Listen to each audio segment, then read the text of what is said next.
c'est historique. Bonjour Fabrice Dalméda. Bonjour à tous. En 2017, 2500 personnes ont été malades après avoir mangé de la charcuterie à cause de l'essor de la salmonelle Typhimurium.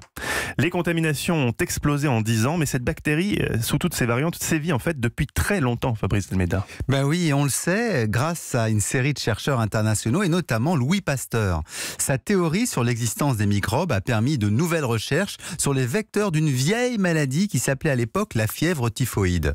Deux Allemands, Karl Ebert en 1880 et Theodor Gafki en 1884, repèrent un bacille et comprennent son mode de transmission par les selles humains et animaliers. Le manque d'hygiène favorise le passage des germes sur les aliments et dans l'eau potable.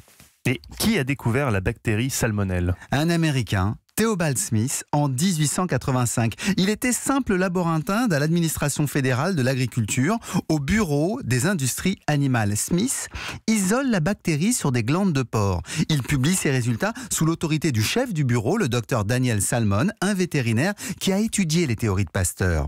La bactérie est nommée salmonelle en l'honneur de Salmon en 1900.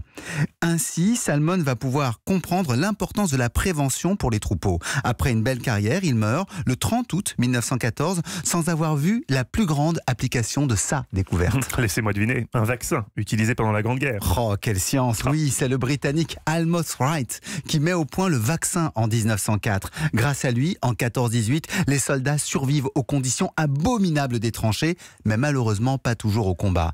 Malgré cela, les 2500 variantes de salmonelle, dont la Typhimurium, continuent de perturber nos vies, car ces bactéries résistent bien au froid et circulent au rythme des transports frigorifiques. Ces compagnes discrètes de notre histoire exigent encore recherche et hygiène pour limiter leurs effets cruels.